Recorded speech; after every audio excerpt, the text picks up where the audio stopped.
اصل میں جو ہے نا وہ کعبہ اسی طریقے سے ہے، اسی طریقے سے یہ جو نظر آ رہا ہے نا تم کو، یہ یوں یوں کر کے.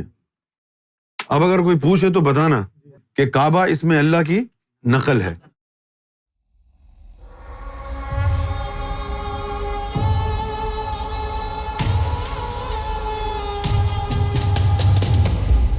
کام کے سلسلے میں زمبابوے میں مقیم ہوں. کیا اردو عربی رسم الخط میں ہی اس میں اللہ کا تصور کر سکتے ہیں؟ ہاں، کیونکہ اسی سے فیض ہوگا. لیکن اگر کوئی بندہ ایسا ہے جس کو اردو عربی نہیں آتی ہے تو وہ اپنی زبان میں اللہ لکھ کے اس کا تصور کر لے. لیکن زیادہ بہتر یہ ہے کہ فرید بھائی، مجھے یاد آیا کہ سرکار نے ایک دفعہ یہ بات مجھے کہی کہ جن کو اردو عربی نہیں آتی ہے تو ان کے لیے اس میں اللہ لکھنا بڑا مشکل ہو جائے گا، تو تم جو ہے وہ اس میں اللہ کچھ اس طریقے سے لکھ کر کے لوگوں کو دو تاکہ وہ آسانی سے یعنی اس کو سمجھ لیں. جیسے کہ یہ اب یوں کر کے جو ہے نا بتایا کہ اس طرح لکھ دیں، اور فرمایا کیا کہ کہو کہ ایک الگ ڈنڈا ہے، 3 ڈنڈے ساتھ ہیں اور پھر ایک آدھا ڈنڈا ہے. نہیں، اردو میں اس طرح بتایا. اچھا، اب وہ یہ لکھ کے دیا، مجھے سرکار نے لکھ کے دیا، تو مجھے جب یہ لکھ کے دیا تو میں نے کہا کہ سرکار وہ تشدید کہاں ہے؟ میں چھوڑو یار، تشدید اللہ بغیر تشدید کے لکھتا ہے. سرکار نے فرمایا وہاں تشدید وغیرہ نہیں لکھتا ہے. اب جیسے ہم تو یہاں لکھتے ہیں نا یوں، یہ لکھا اللہ، یہ وہاں نہیں ہے، وہاں صرف اس طرح لکھا ہوتا ہے، بس صرف اس طرح لکھا ہوتا ہے. کیوں؟ ہم نے تو بچپن سے اس کے اوپر تشدید دیکھی ہے نا، کھڑا الف، لیکن وہاں نہیں ہے، اللہ کی طرف نہیں ہے، اللہ کے یہاں صرف اس طرح ہے. تو سرکار نے فرمایا کہ اس طرح لکھ لے. کتنا زبردست ہے یہ. اس کو یا تو آپ اس طرح لکھ لیں جس طرح میں نے ابھی بتایا ہے، یا اس کو یوں بھی لکھ لیں، آپ یوں بھی لکھ سکتے ہیں. ایک بات اور سنو، قریب آؤ گے تو بتاؤں گا. یہ جو کعبہ ہے یہ اسم ذات کی نقل پہ بنایا گیا. جو بیت المعمور ہے نا، اس کے اندر جو بیچ میں چوکور جو چیز ہے وہ اسم ذات ہے.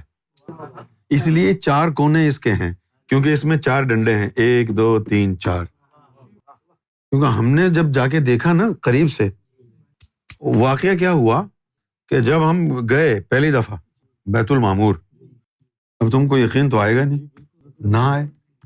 جب ہم پہلی دفعہ بیت المعمور گئے، بیت المعمور کے قریب گئے اور بیت المعمور جو ہے سکڑ کر اندر آ گیا، سکڑ کے اندر. اب جب سکڑ کے وہ اندر آیا اور پھر باہر آ گیا، جب باہر آیا تو دھلا ہوا صاف ستھرا تھا. جب باہر آیا دھلا ہوا اور صاف ستھرا تھا.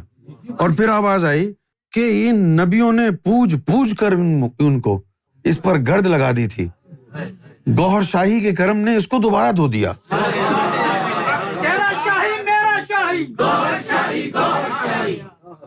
تو وہ دور سے لگتا ہے کعبہ ہے، قریب جا کے دیکھو تو وہ 4 ڈنڈے اسم ذات اللہ کے ہیں، یعنی وہ اسم ذات کھڑا ہے، دور سے کعبہ لگتا ہے.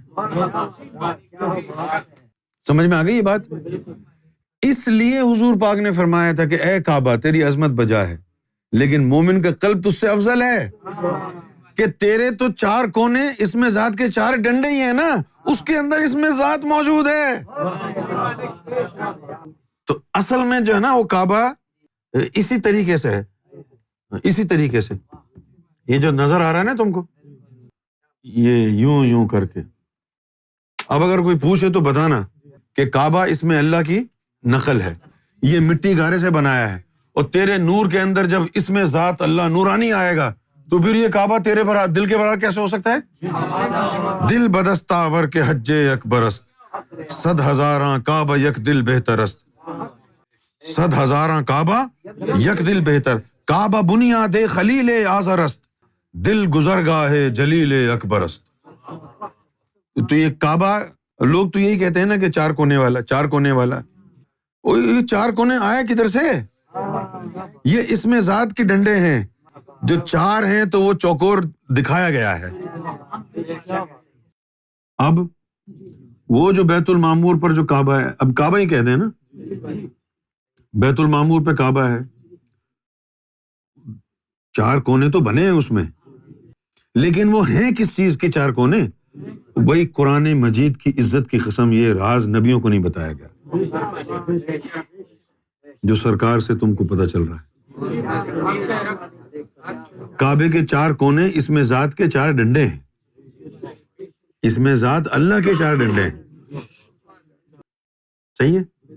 یہاں رک جاؤ، آپ سنو، قریب آؤ۔ جو زمانے کا شہنشاہ ہوتا ہے، جس کے پاس اس میں ذات کی کنجی ہوتی ہے، وہ کعبے کا مالک ہوتا ہے۔ تب غوث پاک نے کہا تھا نا کہ حج کرنے سے پہلے تم میرے پاس آ ورنہ تیرا حج نہیں ہوگا۔ کیوں کہا تھا؟ کعبے کا مالک تو غوث اعظم تھا، اس کے مالک کے بغیر تو اس عمارت میں جا رہا ہے؟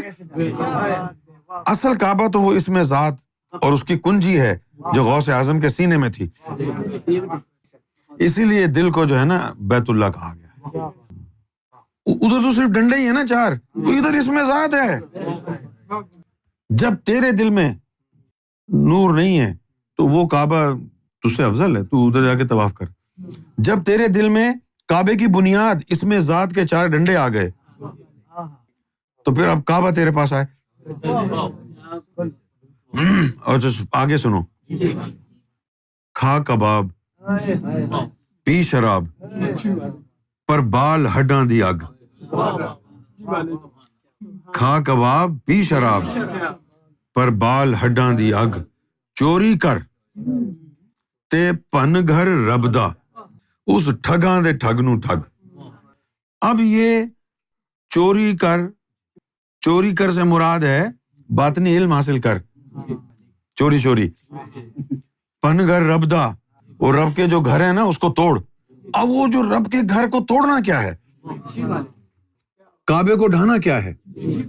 وہ جو کہا کہ عصمت کعبہ کو ٹھکرانے کا موسم آ گیا، اس کا کیا مطلب کیا ہے؟ اس کا مطلب یہ ہے کہ یہ جو کعبہ ہے اللہ کے 4 ڈنڈوں سے کھڑا ہوا ہے، الف لام لام لام ہے، یہ 4 ڈنڈوں کے اوپر کھڑا ہوا ہے نا، اب اس کو توڑ دے۔ جس نے کعبہ توڑا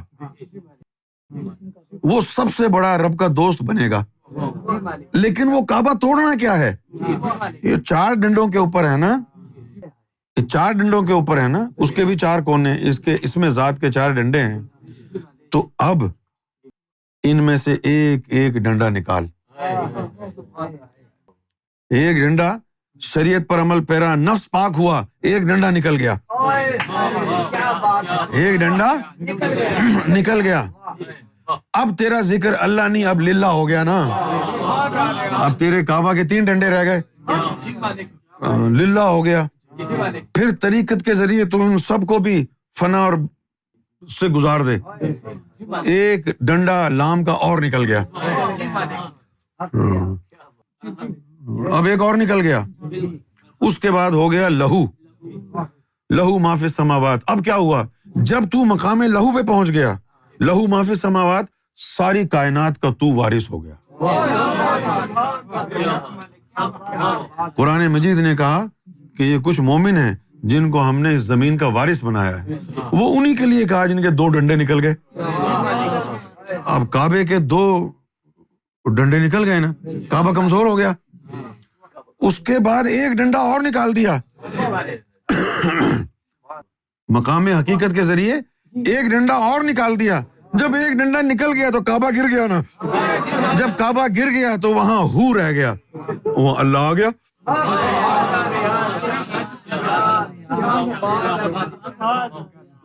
سمجھ میں آیا بات؟ یہ ہے پن گھر ربدہ، پن گھر ربدہ اس ٹھگاں دے ٹھگ نو ٹھگ، 4 ڈنڈوں کے پیچھے جو بیٹھا ہوا ہے ان کو ڈنڈے ہٹاتا رہے، اس کو پتہ ہی نہیں چلے گا، وہ اگر نماز روزے میں لگا ہوا ہوگا، وہ تو ڈنڈے ہٹا کے اندر گھس جا، وہ جو ٹھگ بیٹھا ہوا ہے اندر اس کو گدی سے پکڑ کے نکال۔ چوری کرتے پن گھر ربدہ، وہ رب کے گھر کو توڑ. رب کے گھر کو توڑنا کیا ہے؟ اس طرح مٹی ہوئی گارے کو نہیں مارنا. وہ 4 ڈنڈوں پہ جو یہ کعبہ کھڑا ہے، اس میں ذات کے 4 ڈنڈے، ایک ایک کر کے ان کو نکالنا ہے. پہلے الف گیا، پھر لام گیا، پھر لام گیا، پھر صرف ہو رہ گیا.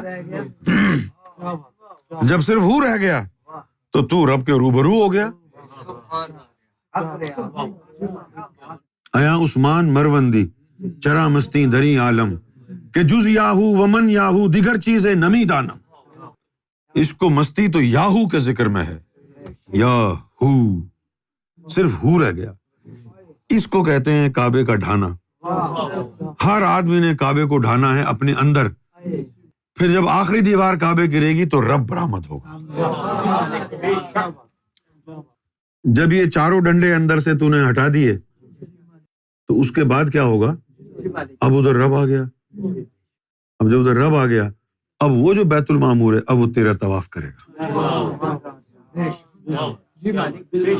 اب وہ جو بیت المعمور ہے وہ تیرا طواف کرے گا. پھر اس کے بعد کیا ہوا؟ اس کے بعد تو چلا گیا اوپر.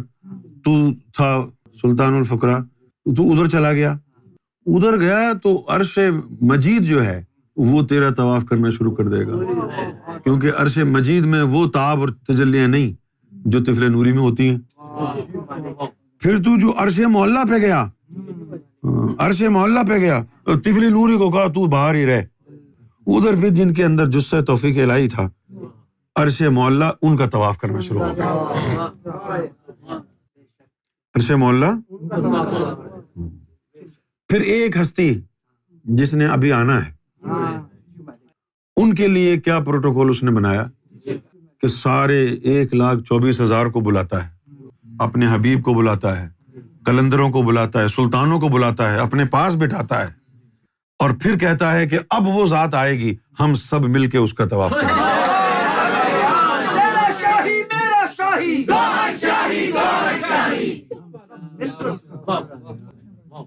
یہ ڈنڈے والی بات یاد رکھنی ہے، کعبے والی. بس اب چلے.